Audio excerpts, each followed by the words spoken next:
আসসালামু আলাইকুম ওয়া রাহমাতুল্লাহি তাআলা ওয়া বারাকাত। বিরাদানে ইসলাম, এক শ্রেণীর পাগল বেরিয়েছে, মৃত্যু ব্যক্তি মারা গেলে তার ইসানে সওয়াবের উদ্দেশ্যে তার বাড়িতে কোরআন খানি, ফাতিহা খানি করা যাবে না, ভাড়া করে নিজ আত্মীয় স্বজন পড়তে পাবে কিনা, নিজের মা বাবা, ভাই বোন, আত্মীয় স্বজন কেউ পাবে কিনা মৃত্যু ব্যক্তির ইসানে সওয়াবের উদ্দেশ্যে। এক শ্রেণীর পাগল বেরিয়েছে, এ বলতেছে ভাড়া করে কোরআন শরীফ পড়ানো যাবে না, এ হারামখোর, হাদিস চোর, কোনদিন লেখাপড়া মনে হয় করেননি। হাদিসটি আপনি উঠিয়ে দেখুন, লম্বা হাদিস। হাদিসটি ইবনে আবি দুনিয়া কিতাবুল কুবুর বাইহাকির মধ্যেও উল্লেখ রয়েছে এবং কিতাবুল আদইয়া বাবুদ দুআ লিল মাইয়িতি এর মধ্যে হাদিসটি উল্লেখ রয়েছে। কোথায় আছে? মিসকাতুল মাসাবি হাদিস নাম্বার 2296, পুরনো সংস্করণে 2355 এবং এই হাদিসটি ইবনে আবি দুনিয়া কিতাবুল কুবুর হাদিস নাম্বার 104, বাইহাকি হাদিস নাম্বার 7710, বাবু দুআলিল মাইয়িতের মধ্যে হাদিসটি উল্লেখ রয়েছে। ইন্নাল মাইয়িতা ফি কবরি, লম্বা হাদিস রয়েছে। অনুবাদটা শুনেন। নিশ্চয় মৃত্যু ব্যক্তি তার কবরে এমন অবস্থায় থাকে, যখন মৃত্যু ব্যক্তিকে কবর রেখে আসে তো এমন অবস্থায় থাকে যেন সে পানিতে ডুবে যাওয়ার মানুষের মতো। একজন মানুষ যদি পানিতে ডুবে যায় তাহলে চিৎকার করবে সাহায্য করার জন্য, তো এই রকম ওই ব্যক্তি ডুবে যাওয়ার মতো সাহায্যের জন্য আর্তনাদ করছে, সাহায্যের জন্য তিনি চাইছে। সে অপেক্ষা করে তার বাবা, মা, ভাই অথবা সন্তানের পক্ষ থেকে কোনো দোয়া তার কাছে পৌঁছাবে। আর নিশ্চয় কবরবাসীরা জীবিতদের দোয়া পেয়ে আনন্দিত হয়, আর জীবিতদের পক্ষ থেকে মৃত্যুদের নিকট পাঠানো উপহার হলো দোয়া ওয়া ইস্তেগফার। তাহলে এই হাদিসের বাংলা অনুবাদ থেকে দিবালোকের ন্যায় প্রমাণ হয়ে যায় মৃত্যু ব্যক্তির জন্য দোয়া করা জায়েজ। দোয়া করা এটা হাদিস অনুযায়ী। এখন কোন মোল্লা, কোন মুন্সি, হাত ছাড়ওয়াদের গুরু এরা যদি বলে দোয়া করা যাবে না, এদের কথা, এদের ওয়াজ, এদের বক্তব্য শোনা শরীয়তের বিধানে হারাম। এরা ঈমান নষ্ট করে। মৃত্যু ব্যক্তির জন্য দোয়া করা হাদিসে বলতেছে তাদের সবথেকে বড় উপহার হলো দোয়া। আর দোয়া মুখুল ইবাদ, দোয়া হলো সমস্ত ইবাদতের মূল মগজ। আর এই হারামখোর বলছে যে দোয়া করা যাবে না, চাহারুন করা যাবে না, চাল্লিশা করা যাবে না, ফাতিহা করা যাবে না। কিন্তু একজন মৃত্যু ব্যক্তি দোয়া পেয়ে তার মা বাবার কাছ থেকে, ভাই, বন্ধু, সন্তানের পক্ষ থেকে দোয়া জন্য আশা রাখে, অপেক্ষা করে যে আমার জন্য হয়তো দোয়া করবে।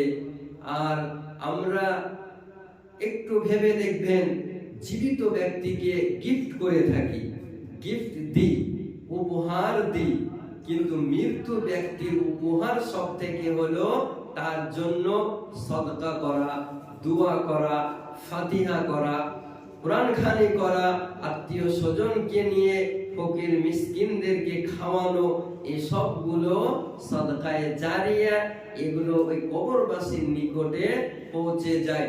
তাহলে হাদিস থেকে বোঝা গেল এই দোয়া করা শরীয়তের বিধানে জায়েজ। এই গাঁজাখুরি কথা সোশ্যাল মিডিয়ায় বলতেছে আর মানুষের ঈমান নষ্ট করতেছে। এই ইংরেজদের দালাল, ইহুদিদের এজেন্ট, এদের কথা, এদের বক্তব্যের উপর আমল করা শরীয়তের বিধানে যাবে না, যাবে না, যাবে না। সতর্ক থাকতে হবে। আপনার ঈমান হলো সবথেকে মূল্যবান।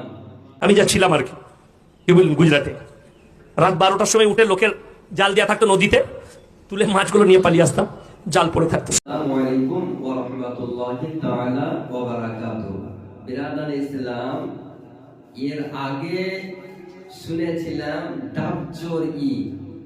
ডাব চুরি করে খেত। তারপর বলছে আমার বাপের গাছে ডাব চুরি করে খেয়েছি, কারো বাপের খাইনি। কিন্তু তারপর দেখা যাচ্ছে নদী থেকে, পুকুর থেকে মানুষের মাছ চুরি করে খেত। তাহলে এর বাপের তো পুকুর ছিল না, এর বাপের তো মাছ ছিল না। তাহলে এর চোর, ডাব চোর, মাছ চুরি করে খেয়েছে, মাছ চোর। এরা ইসলামের নামে কলঙ্ক। পাঞ্জাবি পরার পর, টুপি পরার পর চুরি করতেছে। আগে ডাব চুরি করেছে, মাছ চুরি করেছে, এখন মানুষের ঈমান চুরি করতেছে, মানুষের ঈমান নষ্ট করতেছে। আপনাকে আমি বলি, চুরি সম্পর্কে কোরআন শরীফ রব্বুল আলামিন সূরা মাইদার 38 নম্বর আয়াতের মধ্যে আল্লাহ বলেন, ওয়াসসারিকু ওয়াসসারিকাতু ফাকতাউ আইদিয়াহুমা জাযাআম বিমা কাসাবা নাকালাম মিনাল্লাহ। অর্থাৎ চোর পুরুষ ও চোর নারী, তোমরা তাদের হাত কেটে দাও। তারা যা উপার্জন করেছে, চুরি করে নিয়েছে যেটা, তার বদৌলতে হাত কেটে নাও।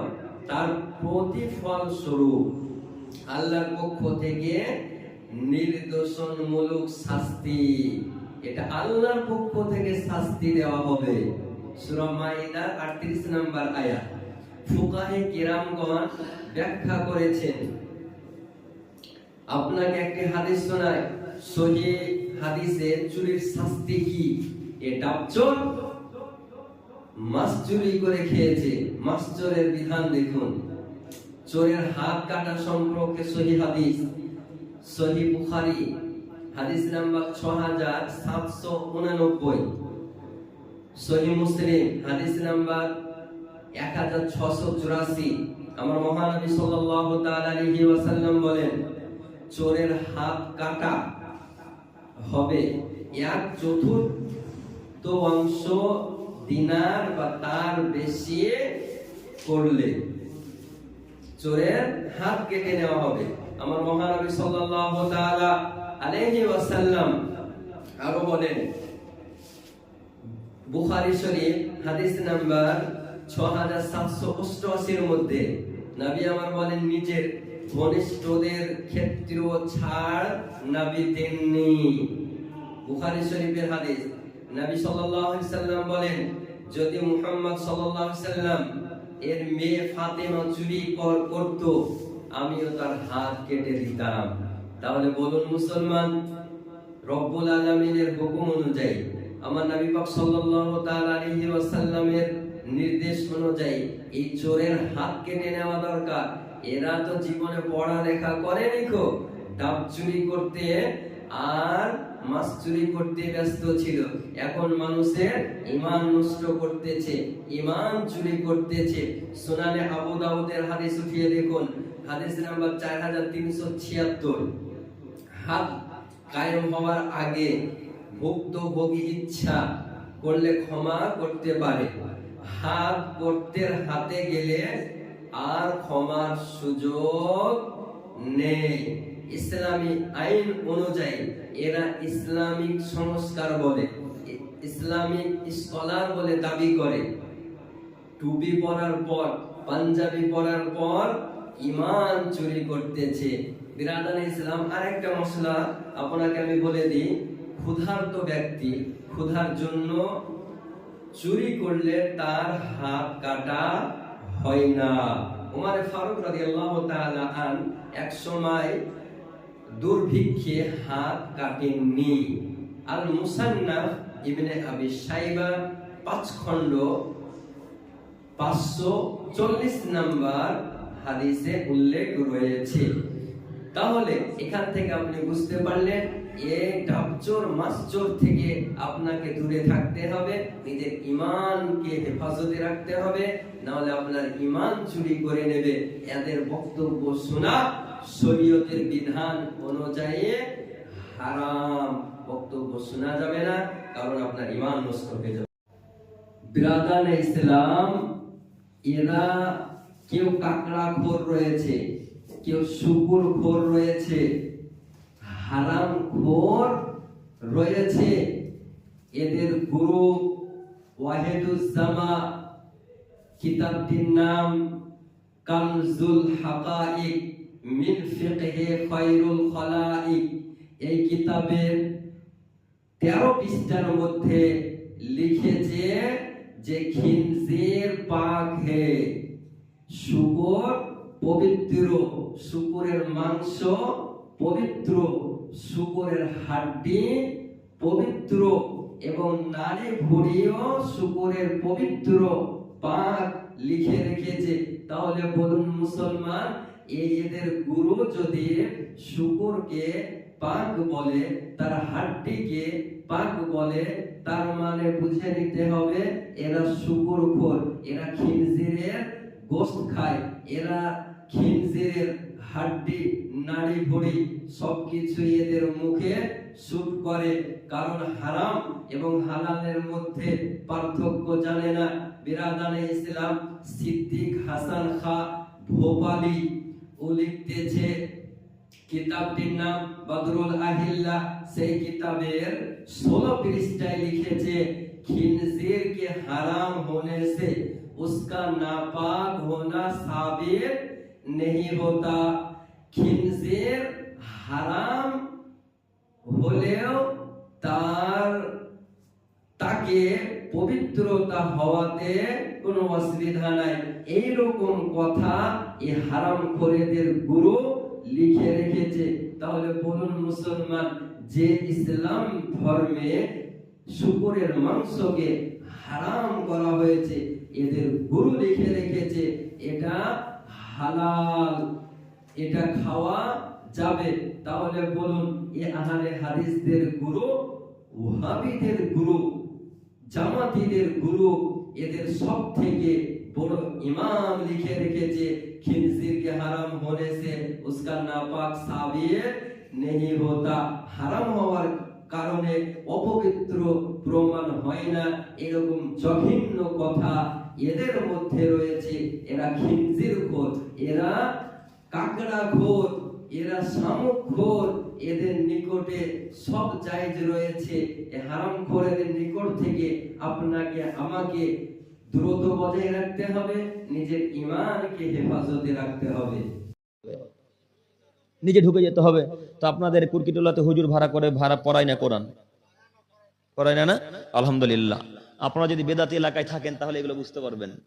চাল্লিশা করা, চাহরণ করা, মহরম করা, আর ওই ঘরে প্রবেশ করা, দোকান উদ্বোধন করা, বাড়ি উদ্বোধন করা, কত কি যে ওদের আছে, ফাতেহা করা, সব ওদের মধ্যে আছে। আমরা সেই জন্য মাঝে মাঝে বলি, হিন্দুদের মাঝে এদের মাঝে আমরা পার্থক্য তেমন পাই না। হিন্দুরা মূর্তির সামনে আপেল কলা রাখে, আর এই বেটারা কবরের সামনে আগরবাতি রাখে।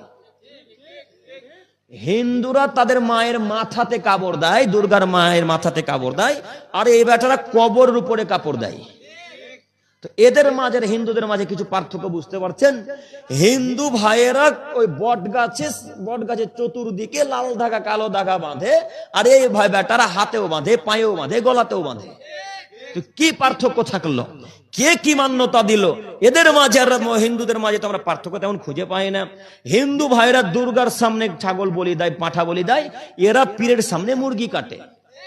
কি কাট কোথায় পার্থক্য বলেন? কোথায় কেমন পার্থক্য খুঁজে পেলেন? আমি তো বুঝতে পারি না। হিন্দু ভাইয়েরা বিনা আল্লাহতে বিশ্বাসী, হাজার আল্লাহতে বিশ্বাসী, আর এরা বলে পীর নাকি আমাদেরকে জান্নাতে নিয়ে যাবে। তো কে কার কথা মান্যতা দিল? কোনো কথায় মিলছে না, পাশাপাশি আছে এরা দুজনেই, দু চাস্তো ভাই না, কাছাকাছি আছে। তো অতএব আপনাকে আমি অনুরোধ জানাচ্ছি, নীতি পরিবর্তন করেন। ওদের নীতিতে আমরা চলবো না, আমরা একজন নীতিতে চলবো, তার নাম আসসালামু আলাইকুম ওয়া রাহমাতুল্লাহি তাআলা ওয়া বারাকাতুহু। বিরাদানে ইসলাম, এদের মধ্যে আর কাফিরের মধ্যে কোনো পার্থক্য দেখতে পাওয়া যায় না। এদের মধ্যে আর খ্রিস্টানদের মধ্যে কোনো পার্থক্য দেখতে পাওয়া যায় না। এদের মধ্যে, ইহুদিদের মধ্যে কোনো পার্থক্য নেই। এদের মধ্যে, মুশরিকদের মধ্যে কোনো পার্থক্য নেই। আজকে এরা সুন্নি জামাতের উপর অপপ্রচার করতেছে। বিরাদানে ইসলাম, কাফেরেরা নবীকে আমার মতন বলতেছিল, আর আজ কাফেরের চাচতো ভাই নয়, চাচাইতো ভাই নয়, আপন ভাই রেখে গিয়েছে। ইহুদির দালাল, এদের গুরু নবীকে আমার মতো লিখে রেখেছে, আর এরা গুরুর কথা মান্য করে শিষ্য তৈরি হয়েছে। এ বিরাদানে ইসলাম, এদের মধ্যে আর কাফেরদের মধ্যে কোনো পার্থক্য নাই। কারণ নবীকে মরে মাটির সঙ্গে মিশে গিয়েছে, এদের গুরু লিখেছে। আজকে কাফেরেরা নবীকে মরে মাটির সঙ্গে মিশে গিয়েছে এই কথা ব্যবহার করতেছিল, আজকে তাদের শিষ্য ব্যবহার করতেছে। নবী অদৃশ্যের খবর দিতে জানে না, তাদের গুরু লিখে রেখেছে। কাফেরেরা বলতো নবী গায়বের সংবাদ দিতে পারে না।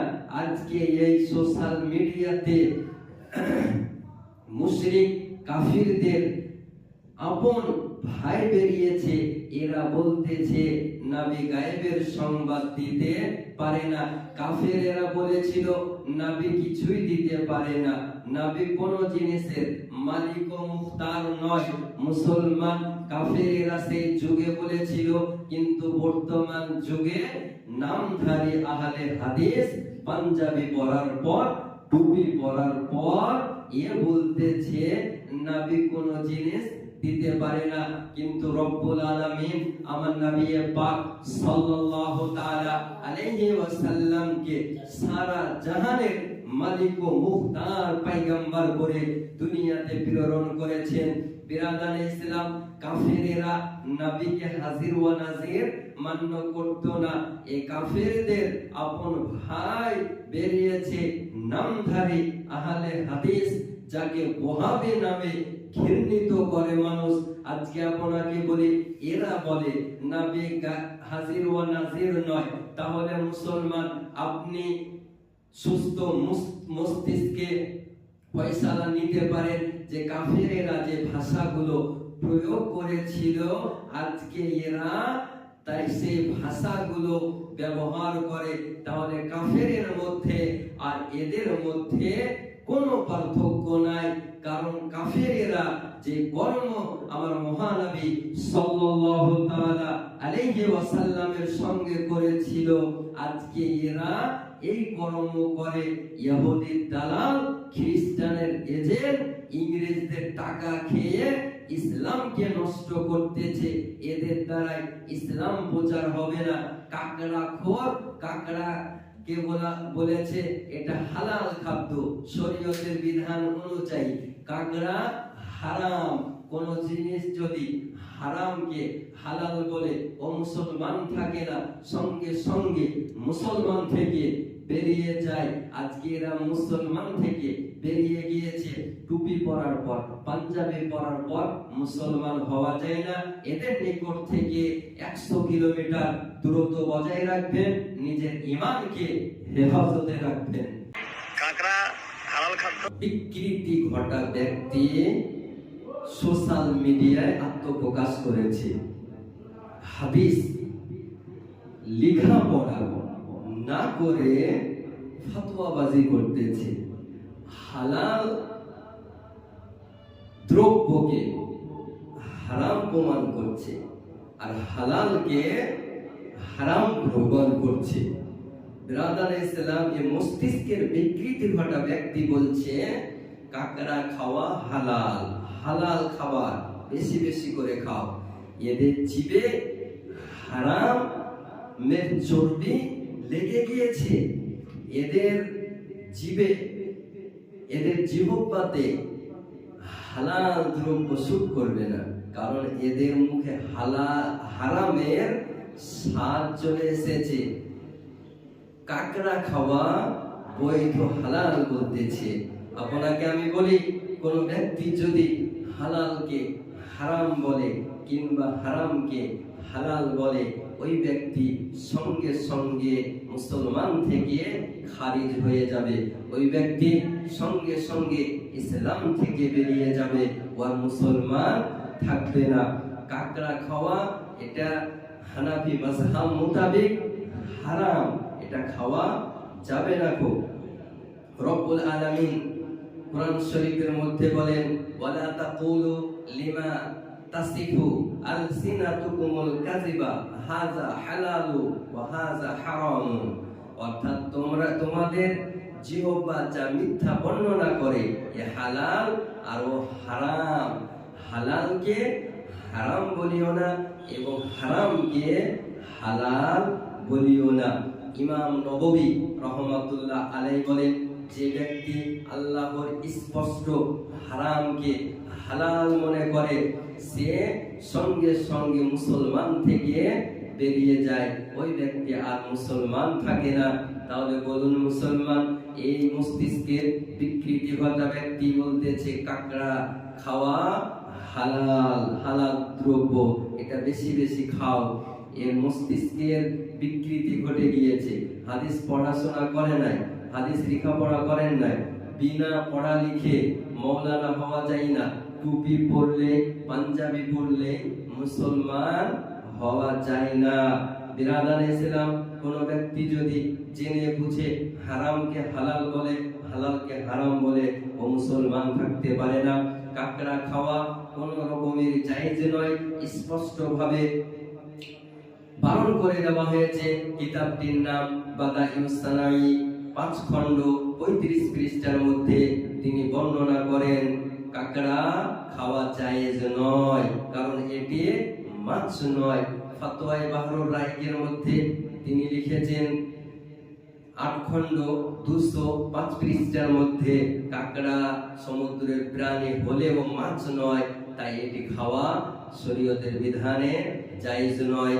আর রদ্দুল মুখতার, দুররে মুখতার 6 খণ্ড 306 পৃষ্ঠার মধ্যে তিনি বর্ণনা করেন সমুদ্রের শিকার থেকে কেবল মাছই হালাল, আর কাঁকড়া মাছ নয়, তাই হালাল নয়। ফতোয়া হিন্দিয়া, ফতোয়া আলমগীরি 5 খণ্ড 289 পৃষ্ঠার মধ্যে উল্লেখ রয়েছে কাঁকড়া খাওয়া যাবে না, কারণ এটি মাছের অন্তর্ভুক্ত নয়। তাহলে সমস্ত কিতাব থেকে দিবালোকের ন্যায় প্রমাণ হয় যে কাঁকড়া খাওয়া যাবে না। এই হারামখোরদের কাছ থেকে আপনারা দূরে থাকবেন এবং এই হারামখোরদের নিকট থেকে কমপক্ষে 100 কিলোমিটার দূরত্ব বজায় রাখুন, কারণ এরা ঈমান নষ্টকারী, ঈমানকে সুরক্ষিত রাখতে দেবে না, আপনার ঈমানকে ধ্বংস করে দিবে। বুকে হাত বাঁধাদের গুরু, পা ফাড়োয়াদের গুরু, আঙ্গুল হিলুয়াদের গুরু, দেবন্দীদের গুরু, তাবলীগী জামাতের গুরু নিজ গ্রন্থে, নিজ কিতাবে লিখেছে, নবী আমার 40 বছর বয়সে নবুয়ত প্রাপ্ত হয়েছে। বাতিলদের আকীদা, ভ্রান্ত মতবাদ পোষণকারীদের আকীদা, নবী 40 বছর বয়সে নবুয়ত প্রাপ্ত হয়েছে। 40 বছর বয়সে নবী নবুয়ত লাভ করেছে। অনেক শিক্ষিত ব্যক্তি সোশ্যাল মিডিয়ায় আমার ভিডিও দেখছেন, অনেক শিক্ষিত ব্যক্তি সোশ্যাল মিডিয়ায় ভিডিওটা দেখবেন। লাভ করা আর প্রাপ্ত হওয়ার অর্থ একই। অনেক জেনারেল শিক্ষিত ব্যক্তি রয়েছেন, এর মানে কি হয়? প্রাপ্ত হওয়া বা লাভ করা, এর অর্থ, এর মানে নবী আমার পূর্বে নবী ছিলেন না। 40 বছর বয়সে নবুয়ত পেলে, নবুয়ত লাভ করলে, লাভ করা পাওয়া একই, আর প্রাপ্ত হওয়া মানে একই। এই ওয়াহাবীদের আকীদা, ভ্রান্ত মতবাদ পোষণকারীদের আকীদা যে 40 বছর বয়সে নবী হয়েছে। এদের জেনে রাখা দরকার, শুনে রাখা দরকার। আলহামদুলিল্লাহ সুম্মা আলহামদুলিল্লাহ যে আহলুস সুন্নাহ ওয়াল জামাতের আকীদা হলো নবীকে আল্লাহ তাবারক ওয়া তাআলা নবী করে তৈরি করেছেন এবং নবী করে পৃথিবীতে প্রেরণ করেছেন। এটা সুন্নি জামাতের আকীদা। 40 বছর বয়সে সর্বপ্রথম হীরা গুহাতে কোরআন শরীফ অবতীর্ণ হয়েছে, ওহী অবতীর্ণ হয়েছে। 40 বছর বয়সে নবী নবুয়ত প্রকাশ করেছেন, নবী আমার নবুয়ত এলান করেছেন, নবী আমার নবুয়ত ঘোষণা করেছেন। আর নবী হয়ে পৃথিবীতে এসেছেন। ভ্রান্ত মতবাদ নামধারী আহলে হাদিসদের আকীদা হলো নবী 40 বছর বয়সে নবী হয়েছেন, কিন্তু সুন্নি জামাতের আকীদা হলো নবী কে আল্লাহ তাবারক ওয়া তাআলা নবী করে তৈরি করেছেন এবং পৃথিবীর বুকে নবী করে পাঠিয়েছেন। এটাই হলো বাতিল এবং সুন্নিদের আকীদার মধ্যে পার্থক্য। তাহলে আপনি এখান থেকে বুঝতে পারলেন যে ভ্রান্ত মতবাদ পোষণকারীদের কাছ থেকে, নিকট থেকে আপনাকে দূরে থাকতে হবে। এদের সঙ্গে সকল প্রকার সম্পর্ক থেকে বিরত থাকতে হবে এবং আহলুস সুন্নাহ ওয়াল জামাতের উপর পাহাড়ের মতো স্থির থাকতে হবে। আহলে হাদিসদের আকীদা নবী মরে মাটির সঙ্গে মিশে গিয়েছে। হুজুর সাহেব যে কথা বললেন, এই কথা ওয়াহাবী তথা আহলুল হাদিসদের কোনো কিতাবে দেখাতে পারবেন না। কিয়ামত পর্যন্ত চ্যালেঞ্জ থাকলো। এমনকি আহলুল হাদিসদের কোনো বক্তার মুখেও এই কথা আপনি শোনাতে পারবেন। আসসালামু আলাইকুম ওয়া রাহমাতুল্লাহি তাআলা ওয়া বারাকাতুহু। বিরাদানে ইসলাম, নবী মরে মাটির সঙ্গে মিশে গিয়েছে। नबी मरकर मट्टी में मिल गया।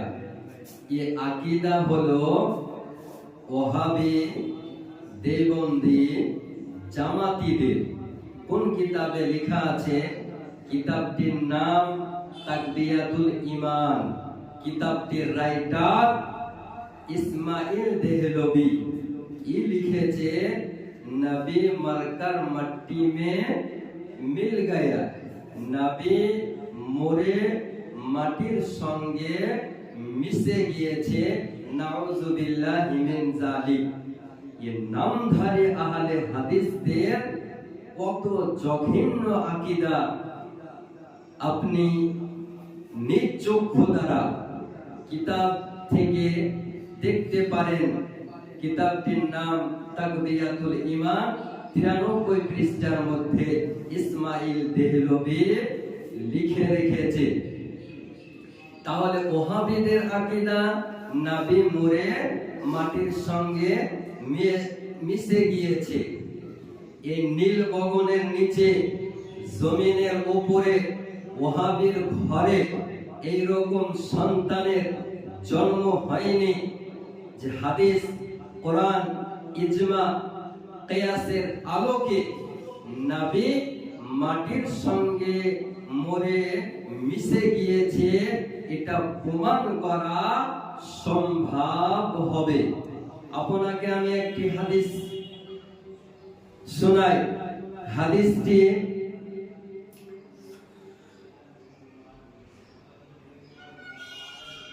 মুসনাদে আহমদ হাদিস নাম্বার 8448, সুনানে ইবনে মাজাহ হাদিস নাম্বার 1085, সুনানে আবু দাউদ হাদিস নাম্বার 1047 এর মধ্যে উল্লেখ রয়েছে, আকসিরু আলাইয়া মিনাস সালাতি ফি ইয়াউমিল জুমআহ। বাংলা অনুবাদটা শুনেন।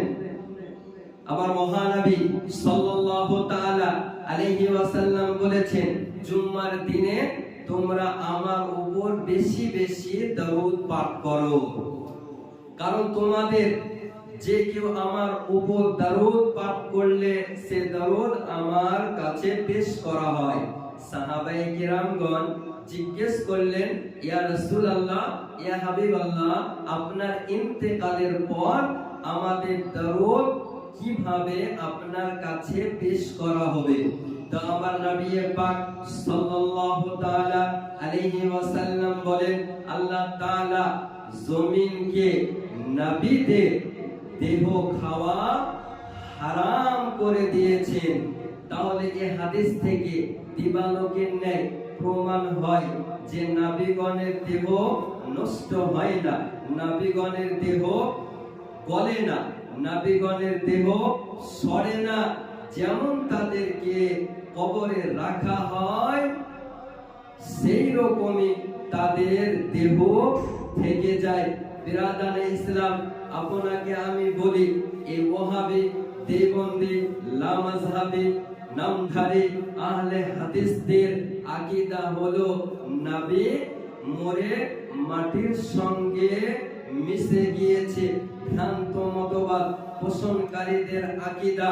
বিরাদানে ইসলাম, যেদিন আমার নবী পাক সাল্লাল্লাহু তাআলা আলাইহি ওয়াসাল্লাম বাহ্যিক ভাবে ইন্তেকাল করেন, সেদিন সাহাবায়ে কিরামগণ দের হৃদয় বিকলিত হয়ে চক্ষু দিয়ে অশ্রু প্রবাহিত হতেছিল, আর কাফেরেরা আনন্দ হতেছিল, কাফেরেরা ফুর্তি করতেছিল, আর রাস্তায় নেমে বলতেছিল, আজ নবী মরে গিয়েছে, আজ নবী মরে গিয়েছে।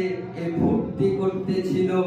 যখন ইসলাম জগতের দ্বিতীয় খলিফা হযরত ওমর ফারুক রাদিয়াল্লাহু তাআলা আনহুর কণ্ঠকোহরে যাওয়ার পর বেধর্মীদের আওয়াজ ধাক্কা মারার সঙ্গে সঙ্গে ইসলাম জগতের দ্বিতীয় খলিফা ওমর ফারুক রাদিয়াল্লাহু তাআলা আনহু বাড়ি থেকে উলঙ্গ তরবারি নিয়ে মদিনার রাস্তায় বেরিয়েছিলেন। বলে, যে ব্যক্তি আমার নবীকে মরা বলবে, ওমর ফারুকের তরবারি তার গলাতে চলবে। বিরাদানে ইসলাম, তাহলে আপনি এই হাদিস থেকে এবং ওমর ফারুক রাদিয়াল্লাহু তাআলা আনহুর নিকট থেকে দিবালোকের ন্যায় প্রমাণ হয়ে যায় যে নবীকে মরে মাটির সঙ্গে মিশে গিয়েছে, এ কথা কাফিররা বলেছিল। আজ বর্তমান তাদের বংশধর এই সোশ্যাল মিডিয়াতে এ নবীকে মরা বলে প্রচার করতেছে। বিরাদারে ইসলাম, এই ভ্রান্ত মতবাদ পোষণকারীর নিকট থেকে আপনাকে 100 কিলোমিটার দূরত্ব বজায় রাখতে হবে এবং আহলুস সুন্নাহ ওয়াল জামাতের উপর পাহাড়ের মতো স্থির থাকতে হবে।